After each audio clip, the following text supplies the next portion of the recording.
하나님 말씀 출애굽기 20장 15절 말씀을 함께 읽도록 하겠습니다.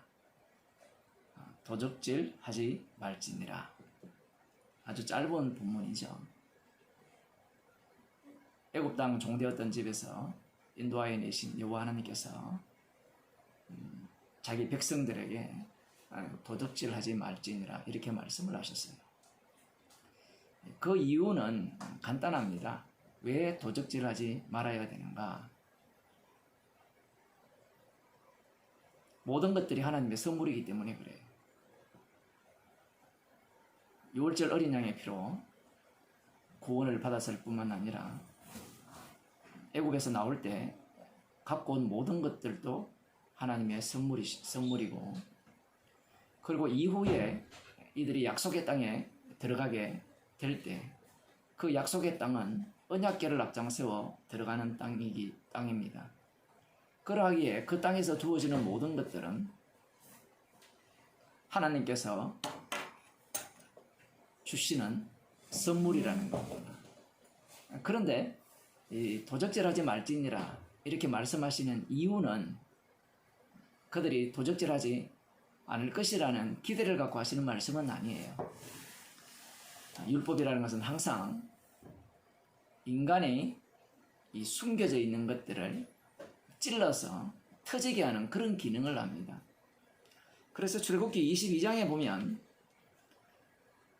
하나님께서 도적질 할 거라는 것을 전제로 해서 배상에 대한 말씀을 하시죠. 사람이 소나 양을 도적질하여 잡거나 팔면 그는 소 하나에 소 5으로 갚고 양 하나에 양 4으로 갚을지니라.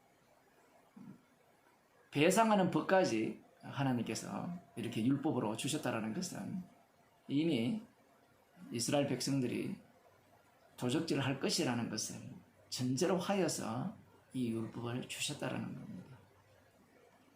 우리들은 이 말씀을 보면서 도적질했을 때 법대로 배상을 하면 끝나지 않느냐 이렇게 생각할지 모르지만 하나님의 법을 배상으로 끝나는 법은 없습니다. 이제 이스라엘 백성들이 도적질을 하지 말라는 이 말씀을 점점 키워나가요. 지금 여기에서 보게 되면 형제들이죠. 애굽에서 인도함을 받아서 약속의 땅에 들어간 그 형제들 것을 도적질하는 겁니다. 그 부분에 대해서 문제를 다뤘다면 그 에레미야 7장 11절을 한번 보겠습니다. 에레미야 7장 11절. 내 이름으로 일컬음을 받는 이 집이 너희 눈에는 도적의 구렬로 보이느냐? 보라, 나 곧 내가 그것을 보았노라. 여호와의 말이니라.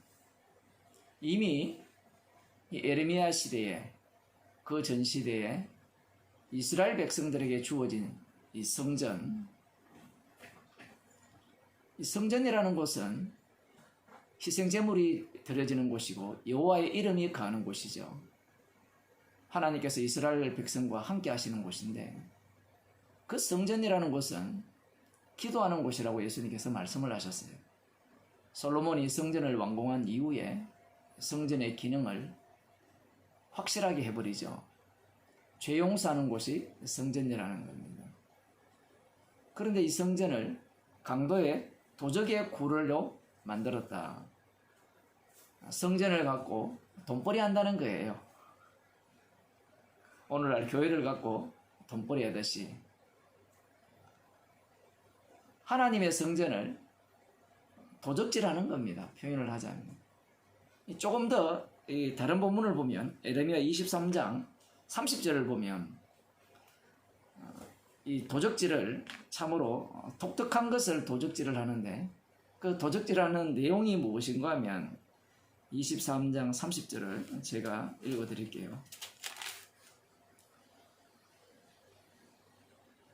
나 여호와가 말하노라. 그러므로 보라, 서로 내 말을 도적질하는 선지자들을 내가 치리라. 선지자들, 성전에 거기에서 봉사를 하는 제사장 계열들이죠. 레위인들이 이 성전을 강도의 도적의 소굴로 만들었다면 선지자 행세하는 자들은 선지자 행세하면서 자기의 이익을 취하는 겁니다. 선지자라고 할 때 나 선지자야 이렇게 말하면 안 먹히죠. 그러면 하나님께서 말씀하신 것을 갖고 와서 하나님의 본래 뜻은 그게 아닌데 말씀을 갖고 와서 그것을 예언하는 거예요. 가르치는 겁니다. 오늘날로 말하면 목사 되고 싶으면 나 목사야 라고 하면 어느 누구도 묻지 않아요. 왜냐하면 오늘날은 워낙 이 교회가 교단 자체가 다양하고 뭐 그 사람이 어디서 안수를 받았는지 그런 거 물을 수도 없어요. 하도 이상한 데가 많기 때문에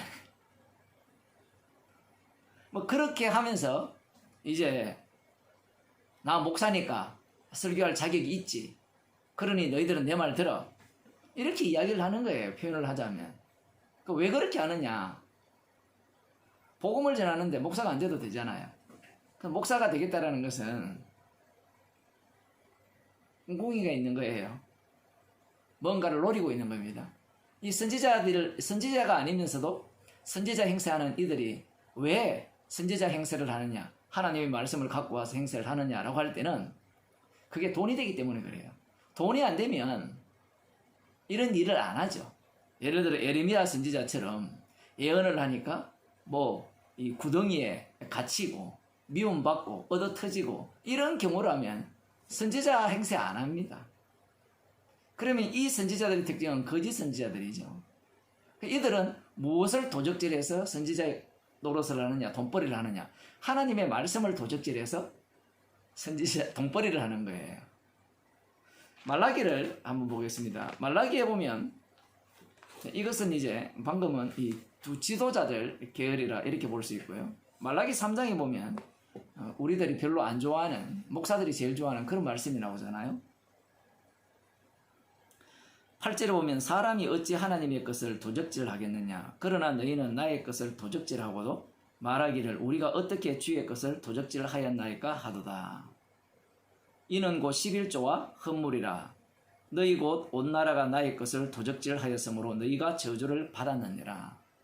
이것은 이스라엘 백성들에 대한 말씀입니다. 레위 지파를 제외한 제사장들은 제사장들 나름대로의 어떤 죄악이 도적질이 그대로 나오는데 이 본문은 이스라엘 백성들이 11지파죠. 11지파가 마땅히 하나님께 드려야 할 11조를 드리지 않는 거예요.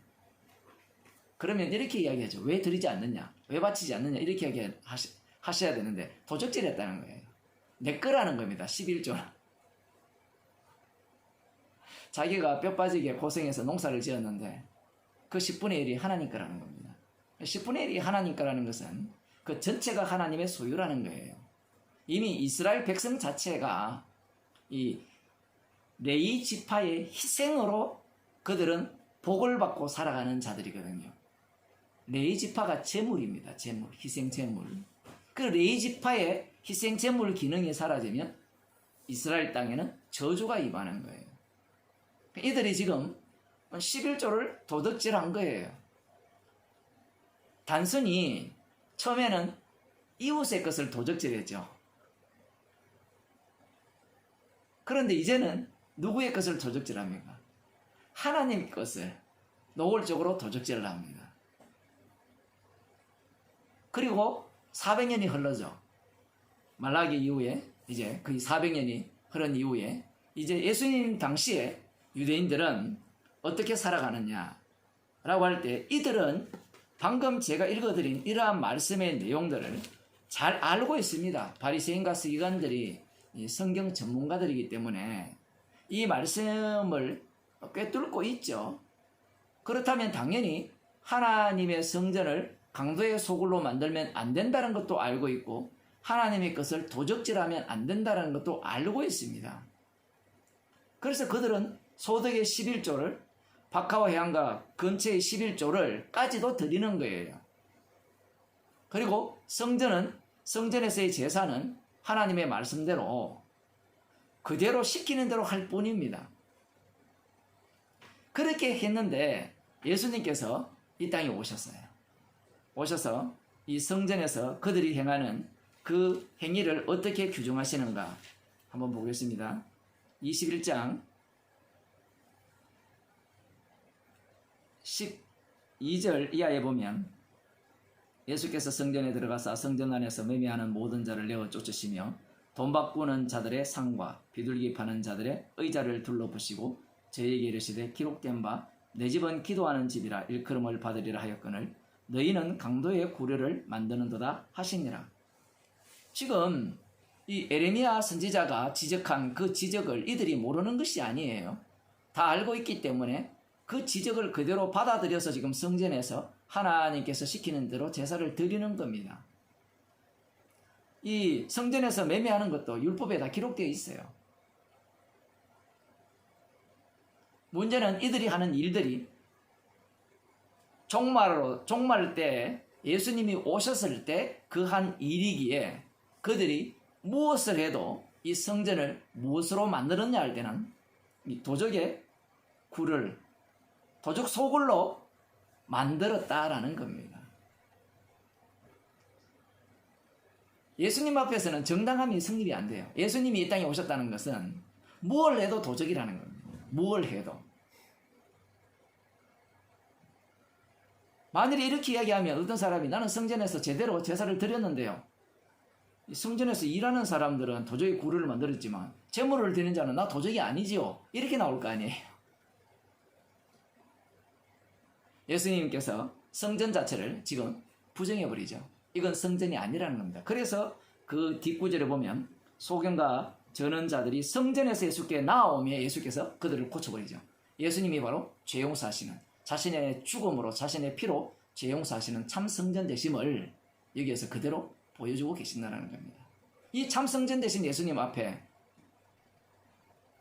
성전에서 봉사하는 그러한 일들 자체가 도적질이라는 거예요. 한 군데만 더 보고 마치겠습니다. 요한복음 10장에 보면 또 이 유명한 구절이 나오죠.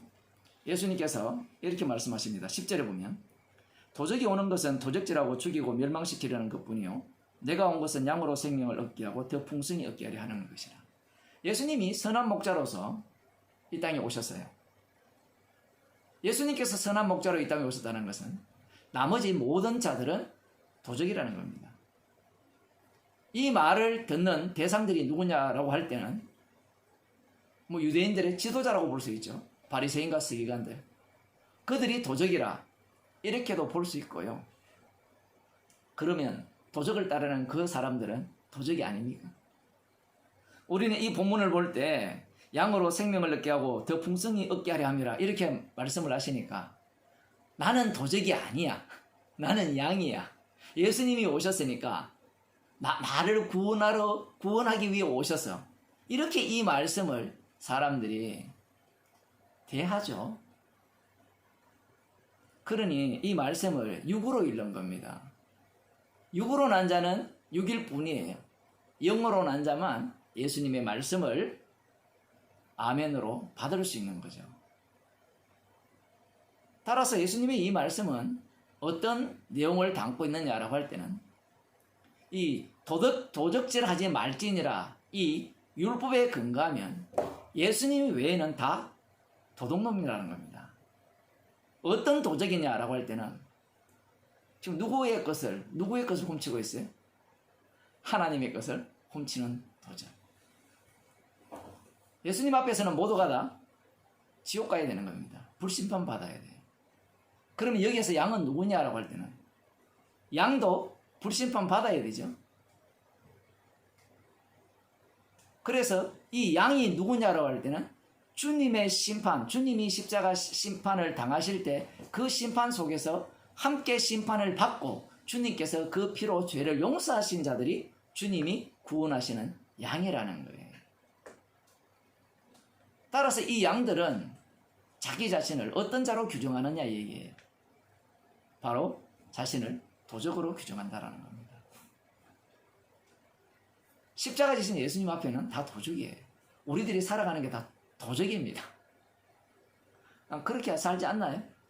늘 내 거라 생각하지 않습니까? 주님께서 십자가에 달려 죽으시고 부활하셔서 주가 되셔서 하늘에 올라가셔서 우리에게 모든 것을 선물로 주셨거든요. 선물로 주셨는데 우리들은 그걸 내 것이라 생각하잖아요. 그 도적이에요. 그 도적을 주님께서는 그 육을 영으로 바꿔치기 작업을 하시는 거예요. 십자와 만나게 하셔서 그 피를 자랑케 하시는 겁니다. 자, 이렇게 이야기하면 사람들은 그러면 도적질해도 되겠네요. 도적질해도 되겠네요 라는 말 자체가 이미 그 사람은 자기가 도적으로서 주님의 용서하심을 받은 자의 모습을 못 보이는 겁니다. 에베소서 그 4장 28절에 도적질하던 사람들은 이제부터 그런 일을 그만두고 스스로 자기가 자기 손으로 일을 하여서 궁핍한 자를 이렇게 돕도록 하여라, 이런 말씀이 나와요.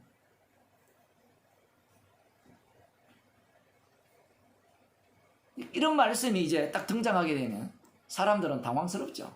아, 다시 십계명이 우리 가운데 들어왔나? 아니야, 이건 우리에게 노력하라고 하는 거야. 우리가 지향해야 될 바다, 이렇게 또 얘기를 할 거 아니에요. 그런 얘기가 아니라 주님께서 십자가의 능력으로 자기 백성 속에 이루실 일을 말씀하시는 겁니다. 그 이루실 일이라는 것은 요 모양대로 이루시는 것도 들어가고요, 동시에 십자가에서 다 이루셨다라는 것을 증거하는 증인으로 그 사람을 지금 이 말씀 속으로 집어넣어서 다루신다는 얘기예요. 달리 말하면 우리는 스스로 일을 해서 남을 도와주어도 도적이라 이 얘기입니다. 나를 잊지 못하죠. 이런 죄인을 주님께서는 십자가에서 다 이루신 그 능력으로 이제 우리 가운데 계속해서 적용시키셔서 십자가의 피만 자랑하는 도적으로 이 땅을 살아가게 하시는 겁니다. 기도하시겠습니다. 하나님 아버지, 주님의 것을 도적질하는 도적으로 저희들을 밝혀주셔서 십자가의 피만을 자랑할 수밖에 없는 인생으로 저희들을 살려주심을 감사하는 인생으로 살게 하옵소서. 예수님 이름으로 기도드리옵나이다.